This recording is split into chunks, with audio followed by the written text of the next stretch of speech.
Africa would have looked like if the Europeans had never landed on these shores, and compare it with present times or after the Europeans arrived. What do you think South Africa would, for example, I know it's difficult, but what do you think South Africa would have looked like in 2020 if the Europeans had never landed on these shores? Now, again, I have to say, how incredibly racist the question is.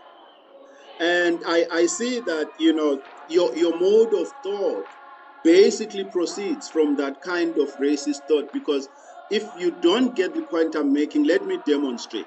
What you are asking me is tantamount to asking a victim of rape, what would your life have been had you not been raped? Because remember, integral to colonialism, which is the coming of Europeans to Africa, slave rape was integral to it.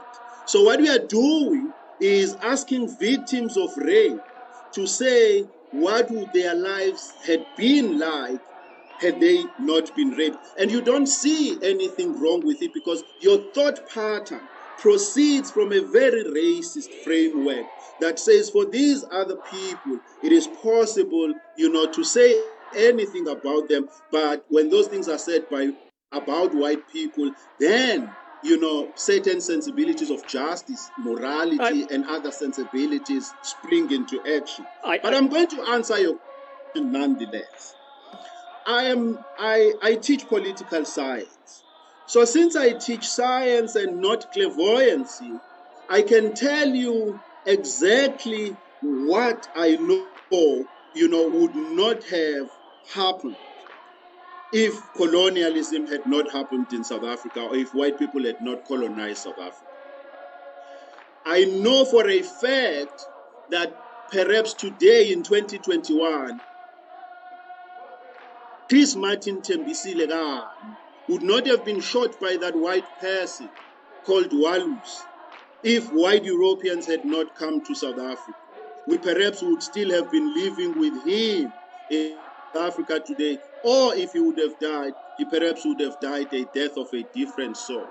I also can tell you with certainty that uHinza kaKhawuta, ikumkani yamaXhosa, would not have been killed just for refusing to hand 50,000 head of cattle to white European people who today tell us they've worked hard for their wealth, when we know that that wealth has been plundered from people like Hinza.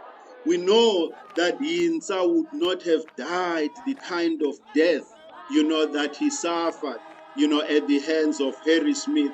We know that his head would not have been taken as a trophy to Britain if European people had not come to South Africa. We also know that uBhambatha kaMancinza would not have suffered the suffering he suffered at the hands of white people in 1906 when he led the Zondi clan against the poll tax that Europeans had imposed on black people in order to force them into servitude to avail themselves as cheap labor. To be sure, between 3,000 and 4,000 people of the Zondi clan were killed in 1906 by European people. South African history does not remember that. We know that if Europeans had not come here, we would not have lost those good people who were dear to us.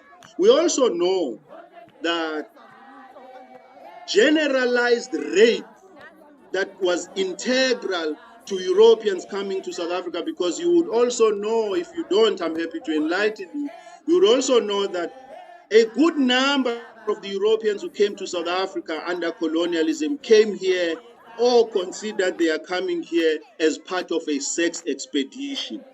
Because in the European mind, the African was possessed of extraordinary libidinal desires. And so in order to satisfy, their European libidinal desires, they came to Africa in order to have sex with the African. We know that if Europeans had not come here, generalized rape that this country today struggles with would not have been a feature of this society. Because, as I said, I don't teach clairvoyance. I can only tell you what I know with certainty that can be proven in science. What South Africa would have looked like, I don't know.